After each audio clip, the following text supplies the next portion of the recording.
نحمده ونستغفره ونؤمن به ونتوكل عليه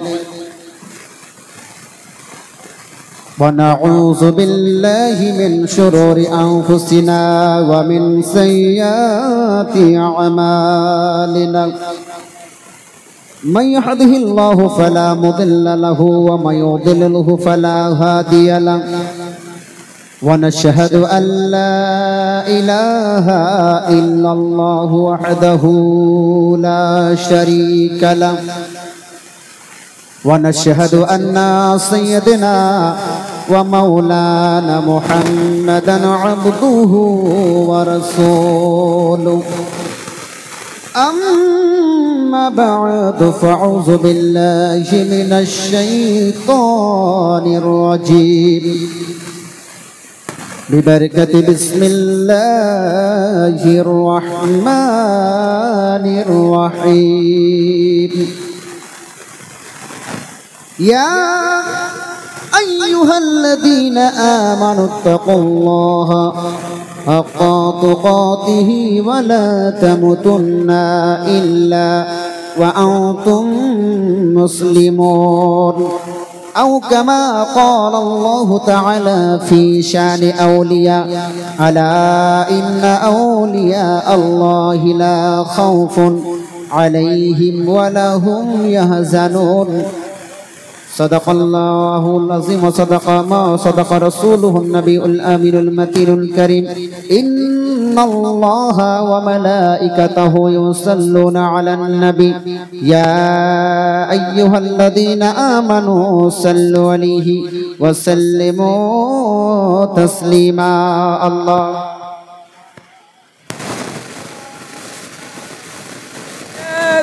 مولانا محمد وعلى آله سيدنا مولانا محمد بالشنابي ناشلي الله تكتو وجانا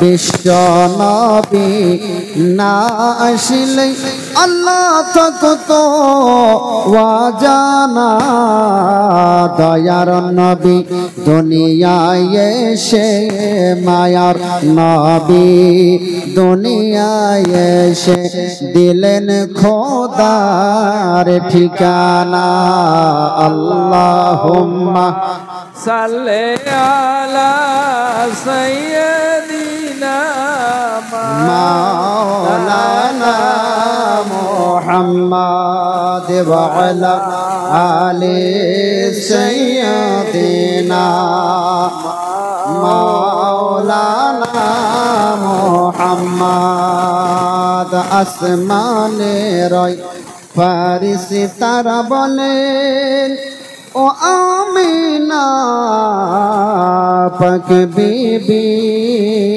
আসমানে রয় ফারিস্তারা বলেন ও আমিনা পাক বিবি তোমার ঘরে জন্ম নিবে সে জামানার নূর নবী জোরে পড়ে আল্লাহুম্মা সাল্লি আলা সাইয়্যিদিনা مولانا محمد وعلى آل سيدنا مولانا محمد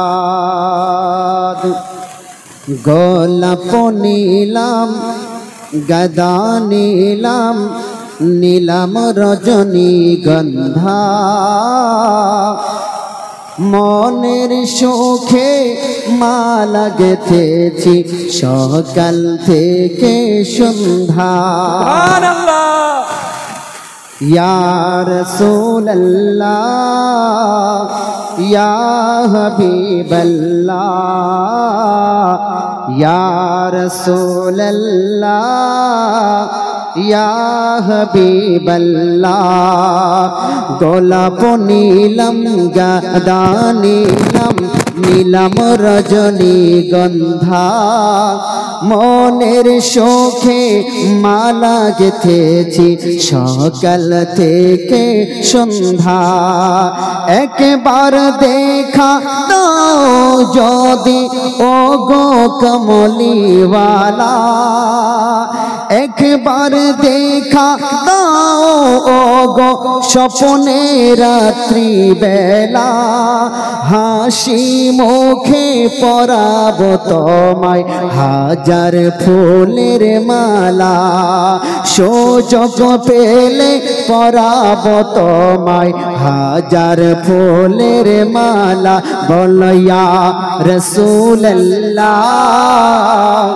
ইয়া হাবিবাল্লাহ জোরে ইয়া রাসূলুল্লাহ লা ইয়া হাবিবাল্লাহ সাদা ফুলকে প্রশ্ন করি রংটি কোথায় পেলে নবীজির দাঁত মোবারক সাদা ছিল বলে বলুন সুবহানাল্লাহ সুবহানাল্লাহ সাদা ফুলকে প্রশ্ন করে রংটি কোথায় পেলে নবীজির দাঁত মোবারক সাদা ছিল বলে তাই সাদা ফুলকে তোলে তোলে সাদা ফুলকে তোলে তোলে গেথে রাখবো মালা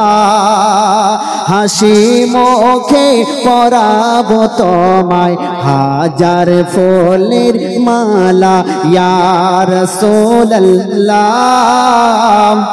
ইয়া হাবিবাল্লাহ ইয়া রাসূলুল্লাহ ইয়া হাবিবাল্লাহ গোলাপ নীলম গাদা নীলম নীলম রজনীগন্ধা গোলাপ নীলম গাদা নীলম নীলম রজনীগন্ধা মনের সুখে মালা গেথেছি সকাল থেকে সন্ধ্যা ইয়া রাসূলুল্লাহ ইয়া হাবিবাল্লাহ ইয়া রাসূলুল্লাহ ইয়া হাবিবাল্লাহ নবীর মোহাব্বত বলুন সুবহানাল্লাহ সুবহানাল্লাহ লাল ফুলকে প্রশ্ন করি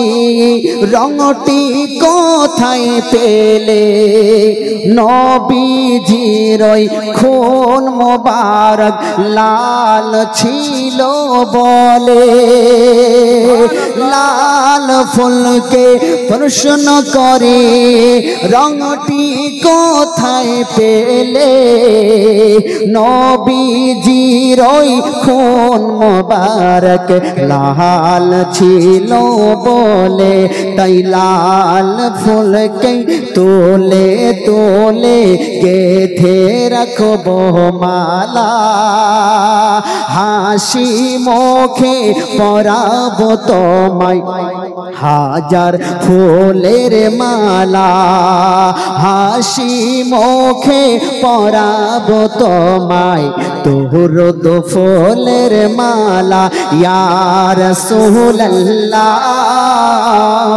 ইয়া হাবিবাল্লাহ ইয়া রাসূলুল্লাহ ইয়া হাবিবাল্লাহ একবার তুমি দাও দেখা স্বপ্নে রাত্রি বেলা মনের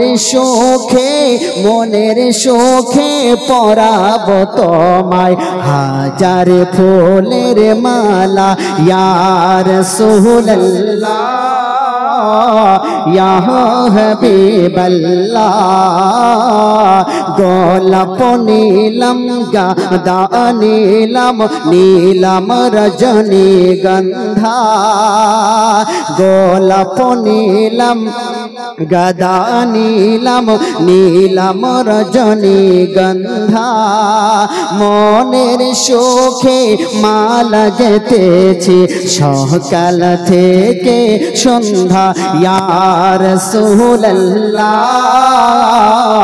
ইয়া হাবিবাল্লাহ ইয়া রাসূলুল্লাহ ইয়া হাবিবাল্লাহ মোহাম্মদ বলুন সুবহানাল্লাহ। বন্ধুগণ বাবাজি ভাই সহ আজকের এই জায়গাতে আমরা ছোট বড় নির্বিশেষে আমরা প্রত্যেকে এই জায়গাতে উপস্থিত হয়েছি, তাই কিনা? এই জায়গাটা একটা সম্মানের জায়গা, আর এই জায়গাটা সাজানো হয়েছে, মাহফিলকে সাজানো হয়েছে একমাত্র হুজুর পীর কিবলাকে উদ্দেশ্য করে। বলুন সুবহানাল্লাহ।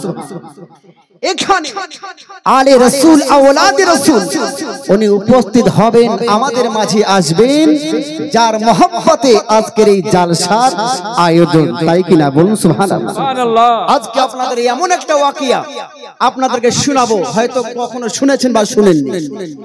এমন একটা ওয়াকিয়া, যে ওয়াকিয়াটার মাধ্যমে, যেই নসিহতের মাধ্যমে আপনাদের অনেক বড় একটা জ্ঞান আপনারা অর্জন করবেন। বলুন সুবহানাল্লাহ। কি জ্ঞান?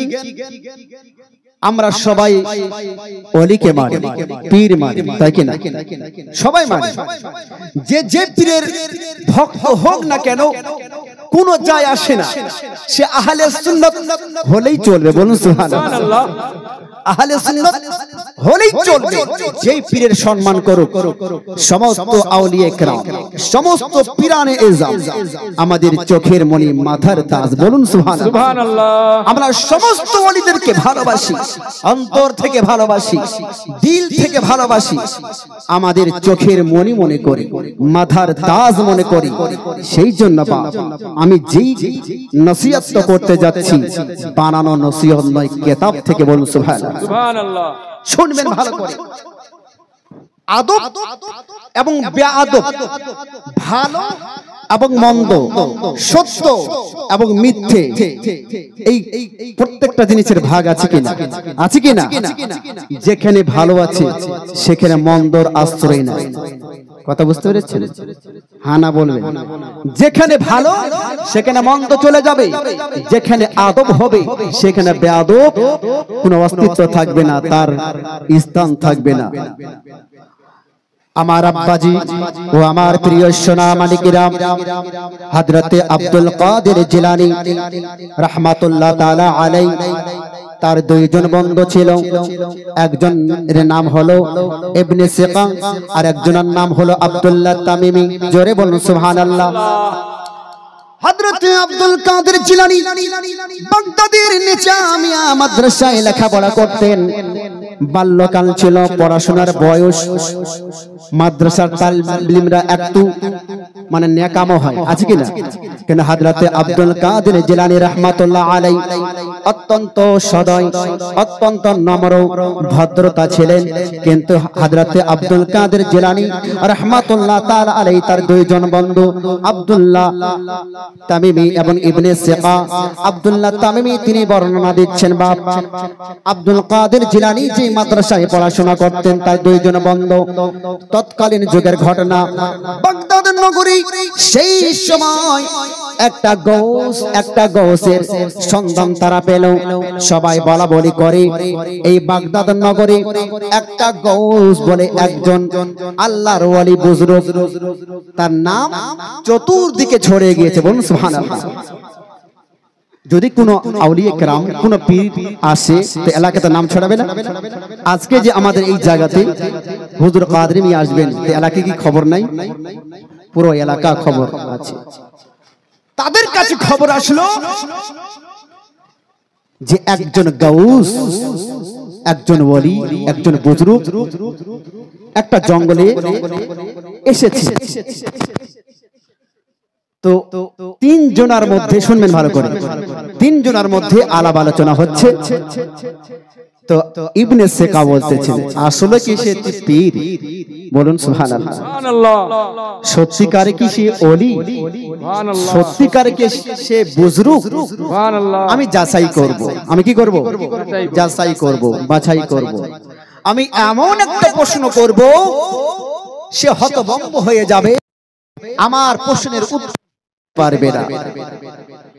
এবার ইবনে সিকা তিনিও বলতেছেন আমি আমার কাছে এমন একটা প্রশ্ন আছে সে উত্তর দিতে পারবে না, যখন আমরা তার কাছে যাব তাকে গিয়ে প্রশ্ন করব। আব্দুল কাদের জিলানী তিনি তো ছোট, তিনি বলতেছেন ভাই তোমাদের সবকিছু ঠিক আছে, তোমরা প্রশ্ন করো, কোনো আপত্তি নেই। সেই বুজুর্গকে তোমরা প্রশ্ন করবে, কোনো আপত্তি নেই, ভালো কথা। কিন্তু তোমাদের যে প্রশ্নগুলো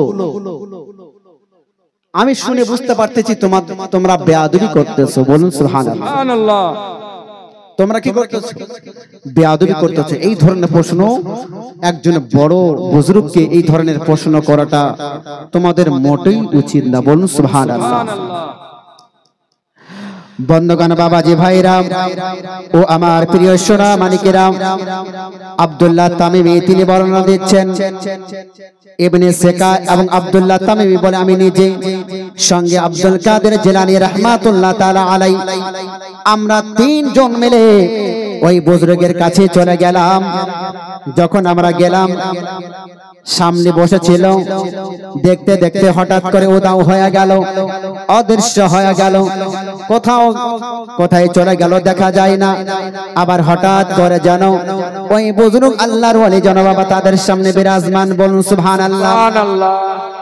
হযরত আব্দুল কাদের জিলানী রাহমাতুল্লাহ তাআলা আলাইহি দেখলেন আবার যেন অদৃশ্য থেকে সামনে আবার দৃশ্যমান প্রকাশ পেয়ে গিয়েছে।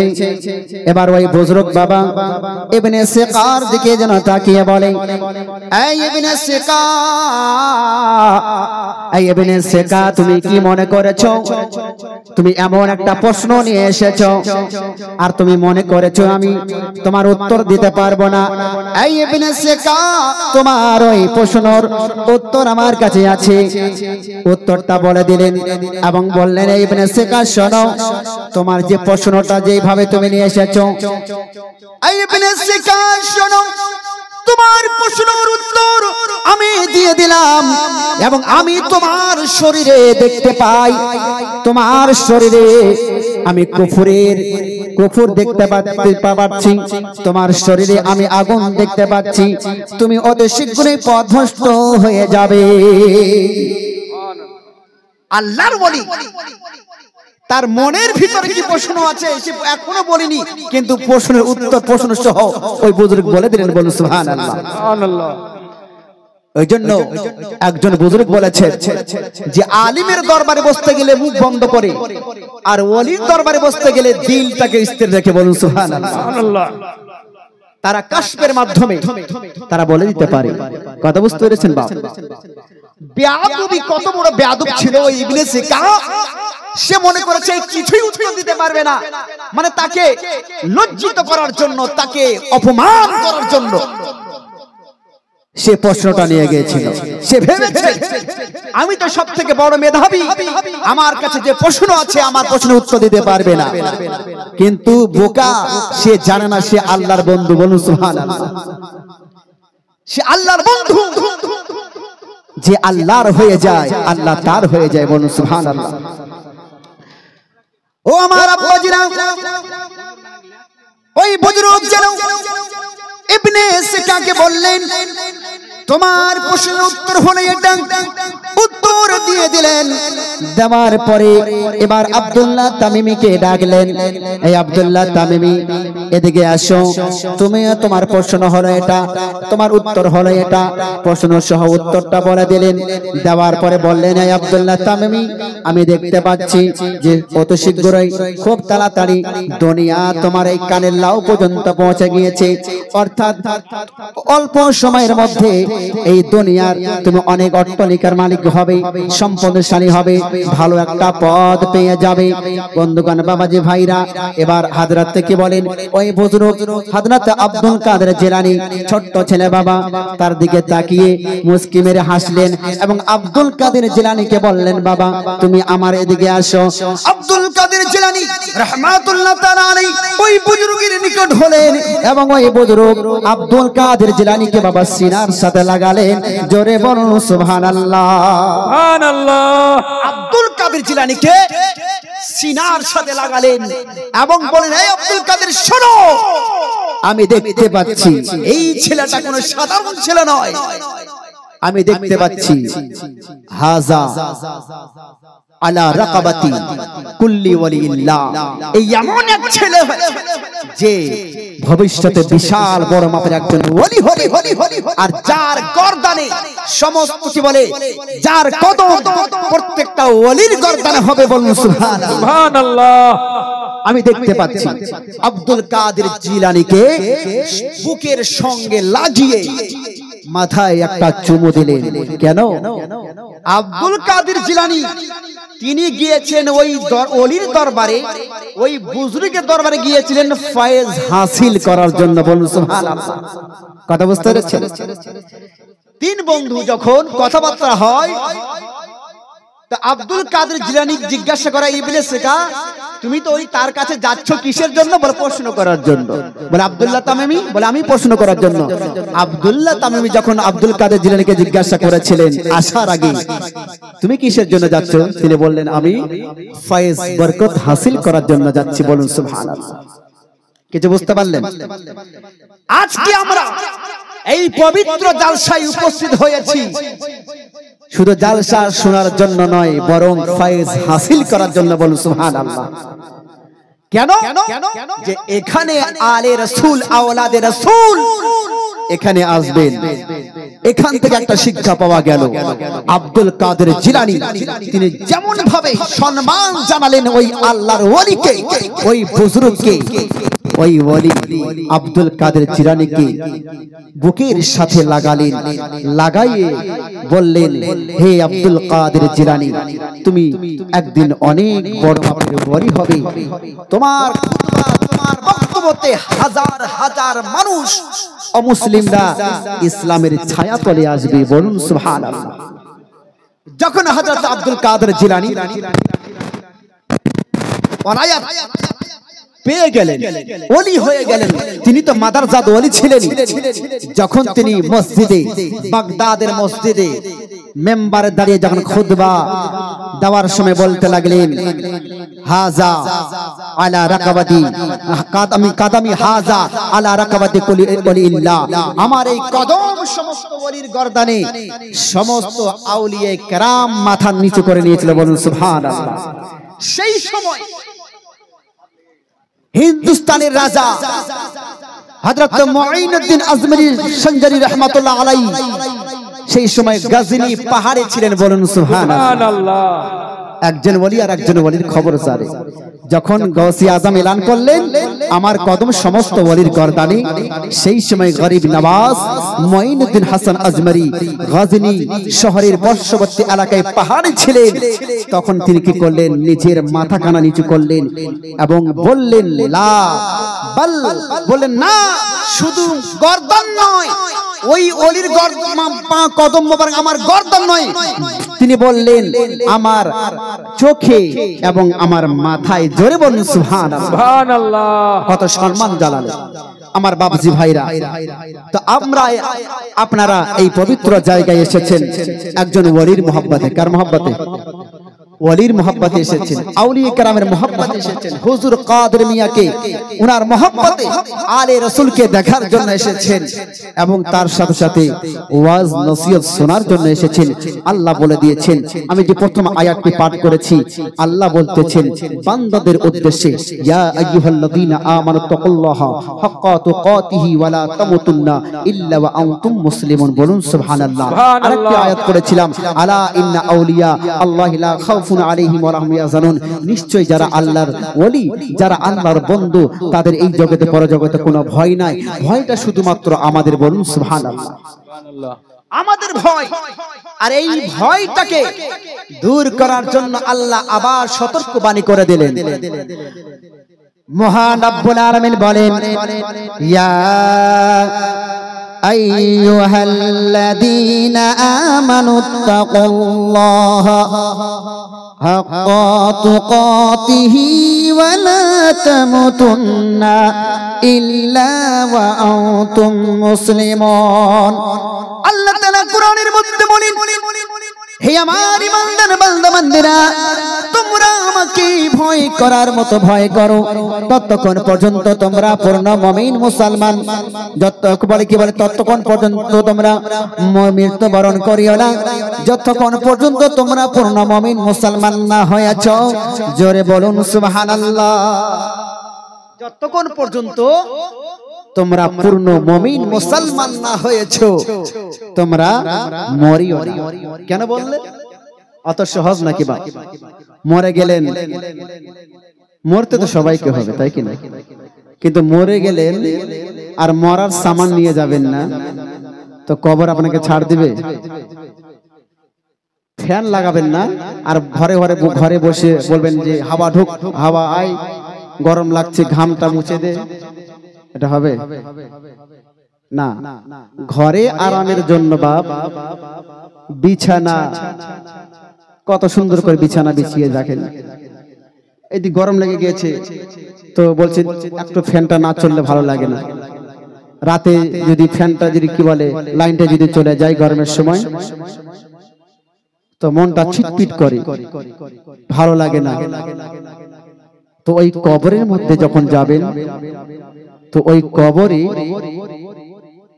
লাইনের ব্যবস্থা নাই, ফ্যানের ব্যবস্থা নাই, এসির ব্যবস্থা নাই, বিছানা নাই, কম্বল নাই, বালিশ নাই, কিছুই তো না। আল্লাহ বলছেন সব ব্যবস্থা করে দেব। বলুন সুবহানাল্লাহ। সব ব্যবস্থা হয়ে যাবে। কিসের মাধ্যমে? আপনার আমলের মাধ্যমে। বলুন সুবহানাল্লাহ। আপনি যেমন আমল করবেন, নেকি করবেন, সওয়াব অর্জন করবেন, আল্লাহ তাআলা আপনার জন্য ওই কবরকে জান্নাতে পরিণত করে দিবে। বলুন সুবহানাল্লাহ। জান্নাতের বাগিচা করে দিবে বাবা। আর গুনাহ নিয়ে যাবেন তো এই কবরটা এমন হয়ে যাবে যেমন ইটের ভাটা দেখেছেন যখন আগুন জ্বলে নিচে দিকে, চিমনি ভাটা, তো চিমনি ভাটার কাছে একটু যাবেন তো গিয়ে দেখে আসবেন কি অবস্থা হয়। এটা তো দুনিয়ার আগুন না, এটা তো দুনিয়ার আগুন। দুনিয়ার আগুন দেখে যে আমরা এতই ভয় করি, এই তো কবর। আল্লাহ বলছেন যারা আমার নেককার বান্দা হবে জান্নাতে দিব, বদকার হবে জাহান্নামে দেব।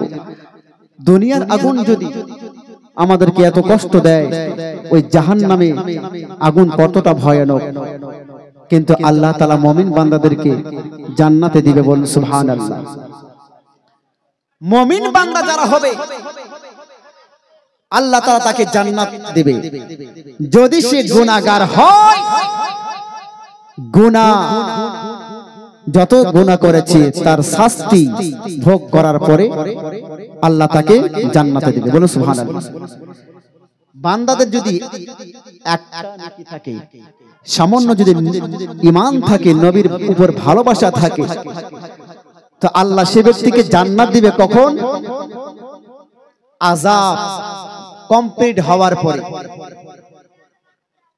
আযাব কমপ্লিট হওয়ার পর আল্লাহ তাকে জান্নাত দিবে। বলুন সুবহানাল্লাহ।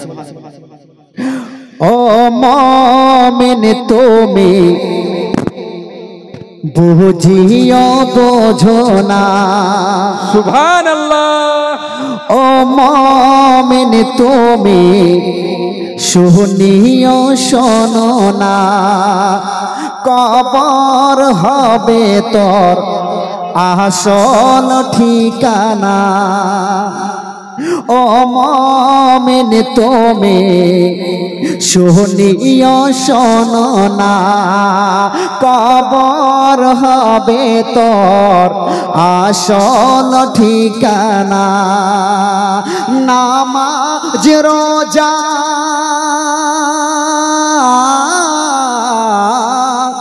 নামাজ রোজা হতে তুমি দূরে যেও না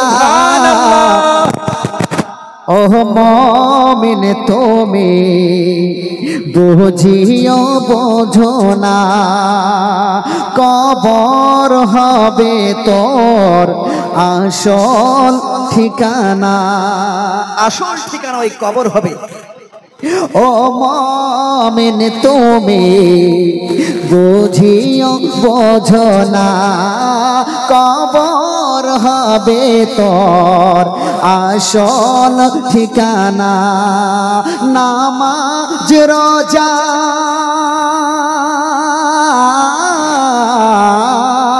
নামাজ রোজা হতে তুমি দূরে যেও না ও মুমিন তুমি বুঝিও বোঝো না সুবহানাল্লাহ। সেই হাসরের ময়দানে এমন অবস্থা হবে সূর্য এতটা নিকটে আসবে বান্দাদের মগজগুলো গলে গলে পড়বে আর সেই দিন আমার বিশ্বনবী উম্মতকে ডাক দিয়ে বলবে হে আমার উম্মত উম্মতিরা আসো তৃষ্ণা মিটানোর জন্য হাউজে কাউসারের পানি পান করে যাও বলুন সুবহানাল্লাহ সুবহানাল্লাহ। হাউজে কাউসারের পানি দিয়ে আমার বিশ্বনবী দয়ার নবী জনাবে মুহাম্মদ রাসূলুল্লাহ দাঁড়িয়ে থাকবেন এই উম্মতের জন্য আমার বিশ্বনবী কত যে কান্না করেছেন রব্বি হাবলি উম্মতি হে আল্লাহ আমার এই গুনাহগার উম্মত কে তুমি বখশিয়ে দাও বলুন সুবহানাল্লাহ সুবহানাল্লাহ। কিন্তু আমরা হায়রে হতভাগা উম্মত যে নবীর আদর্শ অনুযায়ী আজ পর্যন্ত আমরা চলতে পারলাম নিজেকে মুসলমান দাবি করি কিন্তু মুসলমানের মতো এখনো চলতে পারলাম না মুসলমান মানে শুধু নামে মুসলমান হলে চলবে না নামাজি হতে হবে পরেজগারি হতে হবে হাক্কানি হতে হবে সত্য কথা বলতে হবে মিথ্যে থেকে দূরে থাকতে হবে চগলখোর থেকে দূরে থাকতে হবে সুদ থেকে দূরে থাকতে হবে জিনা থেকে দূরে থাকতে হবে নিত্য গান বাজনা থেকে দূরে থাকতে হবে চগলখোর থেকে দূরে থাকতে হবে নিন্দা থেকে পরনিন্দা থেকে দূরে থাকতে হবে এই সমস্ত কিছুকে বাদ দিয়ে তারপরে একজন খাঁটি মুসলমান হতে পারবে না হলে আপনার মধ্যে যদি এই সমস্ত কিছু যদি ভরা থাকে আপনার নামটাই মুসলমান কিন্তু আপনার ঈমানের দুর্বলতা আছে বলুন সুবহানাল্লাহ সুবহানাল্লাহ। হযরত হাসান বসরি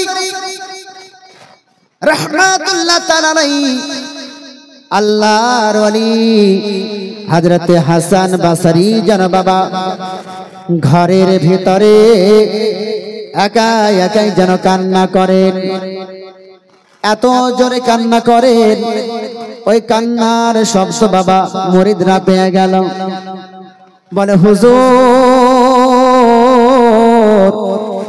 কি হয়েছে আপনার আপনি কেন কান্না করতেছেন ঘরের ভিতরে আপনি তো নামাজ পড়েন রোজা করেন আপনি তো নেককার পরেজগার আল্লাহর ওলি আপনি এমন কি কাজ করলেন আপনি কান্না করছেন কেন হুজুর আপনি যদি একটু খুলে বলতেন আমরা বুঝতে পারতাম আপনি কিসের জন্য কান্না করেন হযরত হাসান বসরি রাহমাতুল্লাহ তাআলা আলাইহি বলতে লাগলেন এই আমার মুরিদরা তোমরা কি শুনতে চাও বলে হ্যাঁ হ্যাঁ আমরা শুনতে চাই হুজুর আপনি কেন চিৎকার দিয়ে দিয়ে কান্না করেন এবার হযরত হাসান বসরি রাহমাতুল্লাহ আলাইহি বলেন এই আমার মুরিদরা শোনো আমি কিসের জন্য কান্না করি কান্নার কারণটা আমি বলে শোনো মহান আল্লাহ তাআলা আমাকে এই মুখ দিয়েছে কি দিয়েছে আল্লাহ তাআলা আমাকে মুখ দিয়েছে জানি না এই মুখ দিয়ে যদি কখনো মিথ্যা কথা বের হয়ে যায় এই মুখ দিয়ে যদি কখনো কোনো কথা খারাপ কথা বেরিয়ে যায় গালি বেরিয়ে যায় আমি ওই আল্লাহর দরবারে আমি কি জবাব দেব? হে আমার মুরিদরা শোনো, আল্লাহ তাআলা আমাকে দুই হাত দিয়েছে। এই দুই হাত দিয়ে আমি জানি না, এই দুই হাত জানি না কখনো যদি কোনো খারাপ কাজ করে থাকে, এই হাত দিয়ে যদি কখনো কোনো কাউকে কিছু কোনো ভাবে আঘাত করে থাকে, জানি না রে জানি না। এই হাত আল্লাহ দিয়েছেন, এই হাত দিয়ে যদি কখনো ভুল করে থাকে, আমি হাসরের ময়দানে আল্লাহর দরবারে কি জবাব দেব? একবার জোরে হবে না সুবহানাল্লাহ? হে আমার মুরিদরা শোনো, মহান আল্লাহ তাআলা আমাকে দুই পা দিয়েছেন। জানি না এই দুই পা দিয়ে আমি কখনো কোনো খারাপ জায়গায় তো যাইনি, জানি না কখনো যদি কোনো ভুল হয়ে যায়, জানি না রে যদি কোনো ভুল হয়ে যায়, তাহলে আমি আল্লাহর দরবারে আমি কেমন করে মুখ দেখাবো? আল্লাহর ওলি হয়ে যে ভুল করিনি অথচ মনের মধ্যে সন্দেহ নিয়ে বসে আছে, বলুন সুবহানাল্লাহ। আমার মুখ আল্লাহ দিয়েছেন, জানি না এই মুখ দিয়ে যদি কাউকে গালি দিয়ে দেই, যদি মিথ্যা কথা বলি, গীবত করি, চুগলখড়ি করি, আমি আল্লাহর দরবারে কি জবাব দিব? হাসরের ময়দানে কি জবাব দিব? আমি তো ধরা খেয়ে যাব। হে আমার মুরিদরা শোনো, আমি এই জন্য কান্না করতেছি, বলুন সুবহানাল্লাহ। এই জন্য কান্না করতেছি, আল্লাহর ওলি হয়ে যদি মনের মধ্যে এত কিছু ভাবনা চিন্তাধারা থাকে, বাপ আপনি কি কখনো ভেবেছেন যখন সূর্যের মুখটা আপনি দেখতে পান, আপনি কি কখনো ভেবেছেন সকাল থেকে নিয়ে সন্ধ্যা পর্যন্ত সারাদিন আপনি কি করলেন, কোথায় গেলেন, কি খেলেন, নিজের সময়কে কি কাজে ব্যয় করলেন, কার সাথে কথা বললেন, কিভাবে কথা বলেছেন, সত্য বলেছেন না মিথ্যা বলেছেন? বাজার করার সময় মাল আপনি যে সংগ্রহ করেছেন সঠিক নিয়েছেন না আবার লোভে কারো মাল আপনি আরো টেনে নিয়েছেন? টাকা দেওয়ার সময় কারোর সঙ্গে বিশ্বাসঘাতকতা করেননি, কথা বলার সময় তো মিথ্যা কথা বলেননি। আপনার দিমাগে যদি সকাল থেকে সন্ধ্যা পর্যন্ত একবার যদি আপনি চিন্তা করেন, বেশি নয় 5 মিনিট নয়, মাত্র 1 মিনিট চিন্তা করেন, আপনি একজন আল্লাহর খাঁটি বান্দা হয়ে যাবেন, বলুন সুবহানাল্লাহ। আপনি তখন বুঝতে পারবেন আমি ভুল করেছি, অনেক ভুল করেছি। এই ভুলের জন্য আল্লাহ জানেন আমার বান্দারা ভুল করে। আল্লাহ বলতেছেন, হে আমার বান্দারা আমি জানি তোমরা ভুল করো, ভুলের উপরে ভুল করো, কিন্তু আমি আল্লাহ আমি তোমাদের জন্য তওবার দরজা খুলে রেখেছি, বলুন সুবহানাল্লাহ। তওবার দরজা খুলে রেখেছি। ইয়া আইয়ুহাল্লাযিনা আমানু তুবু ইলাল্লাহি তাওবাতান নাসুহা। হে আমার বান্দারা তোমাদের জন্য তওবার দরজা খোলা আছে, তোমরা তওবা করো আর নিজের জীবনের গুনাহগুলো মাপ আমার কাছে চাও, আমি আল্লাহ আমি তোমাদেরকে ক্ষমা করে দিব, বলুন সুবহানাল্লাহ। খোদা তোমার নামে, বলুন সুবহানাল্লাহ। খোদা তোমার নামে হামদ গেয়ে যাই, নিত দিবস জামি। সুবহানাল্লাহ হবে না? আরো জোরে। বাইরে থেকে ভাববে যে মনে হয় স্টেজের সামনে মধ্যে লোকই নেই, এত আস্তে সুবহানাল্লাহ। একবার জোরে বলুন সুবহানাল্লাহ। খোদা তোমার নামে হামদ গেয়ে যাই, নারে তাকবীর, नारे रिसालत, नारे हैदर, नारे गौस, गौस का दामन, ख्वाजा का दामन, वली अल्लाह का दामन, हुजूर अशरफुल औलिया का दामन, हजरतुल अल्लामा मौलाना मुफ्ती नूर आलम कादरी साहिब। नारे तकबीर, नारे रिसालत।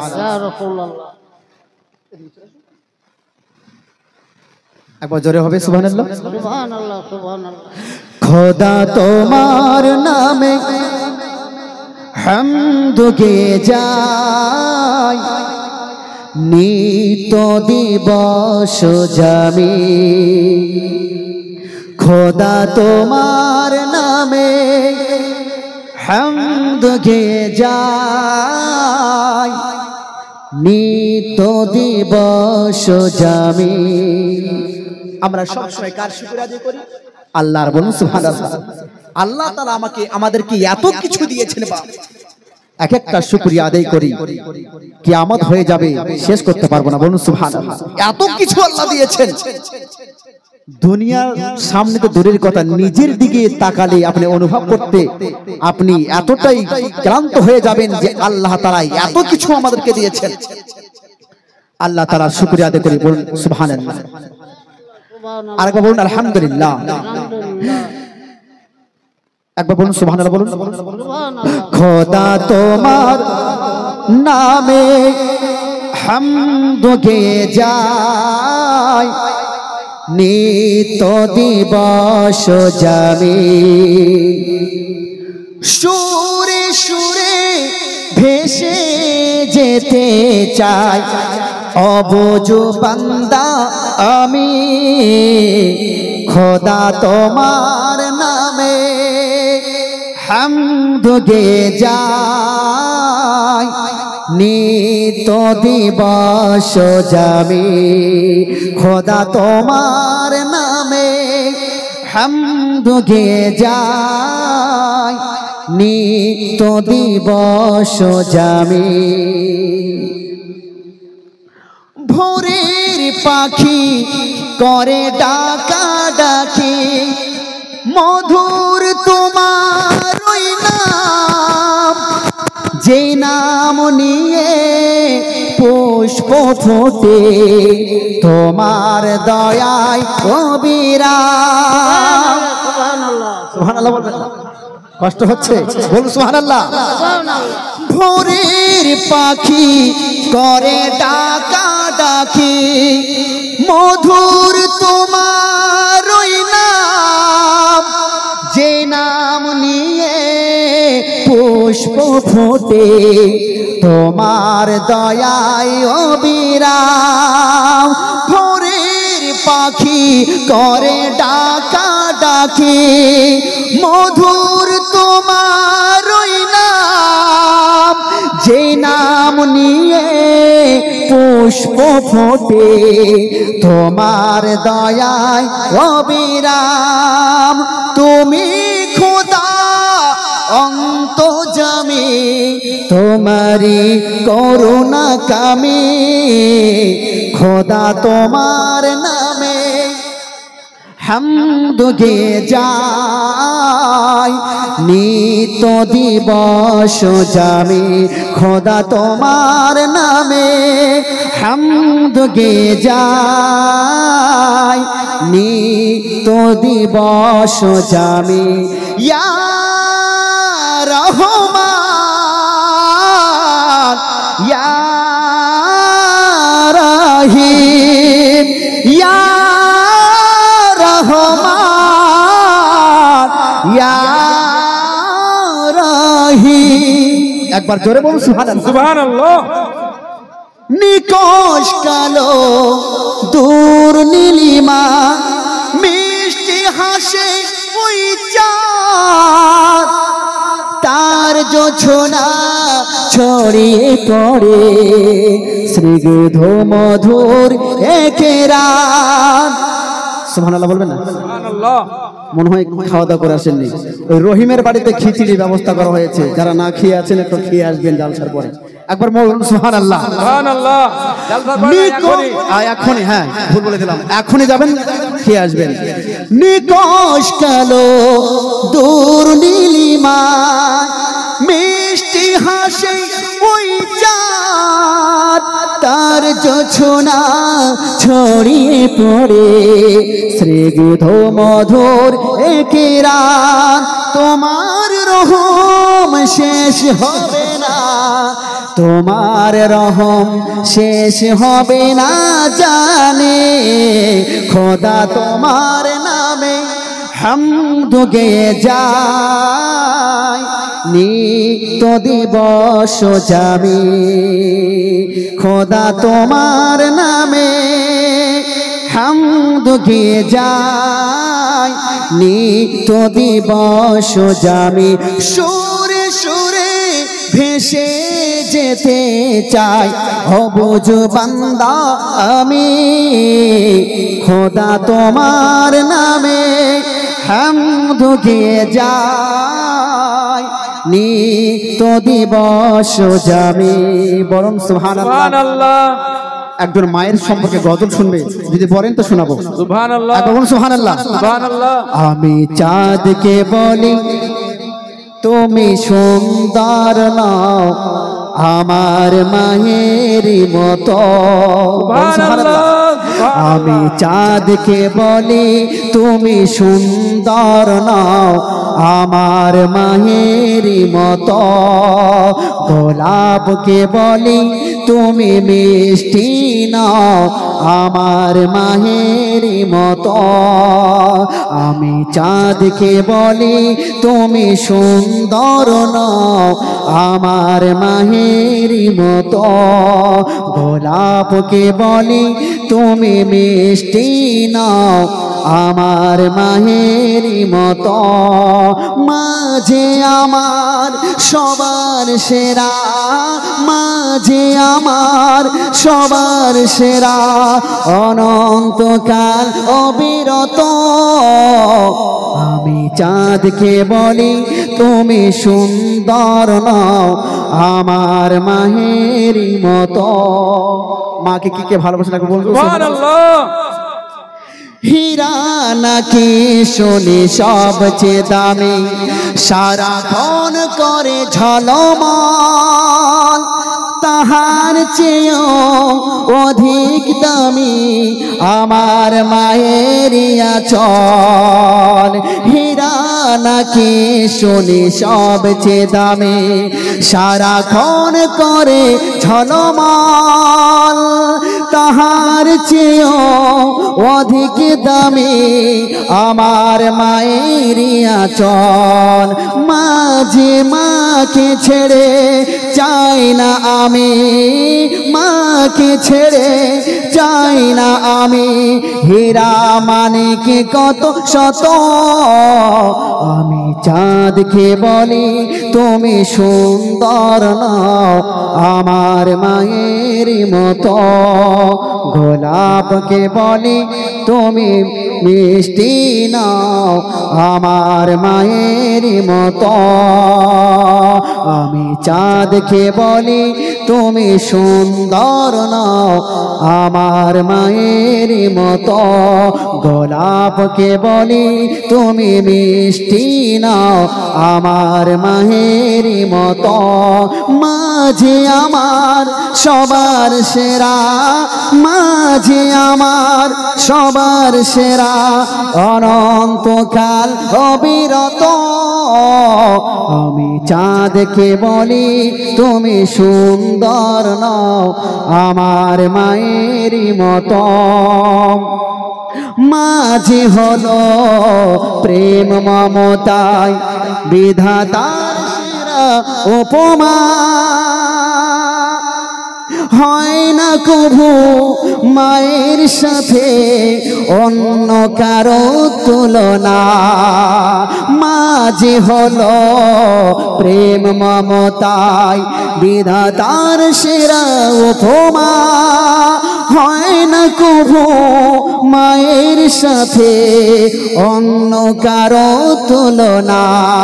মার পরশে যায় সে মুছে, মার পরশে যায় যে মুছে সকল বেদনা যত। আমি চাঁদকে বলি তুমি সুন্দর নাও আমার মায়ের মতো। গোলাপকে বলি তুমি মিষ্টি নাও আমার মায়ের মতো। আমি চাঁদকে বলি তুমি সুন্দর নাও আমার মায়ের মতো। গোলাপকে বলি তুমি সুন্দর নও আমার মায়ের মতো। আল্লাহুম্মা সাল্লি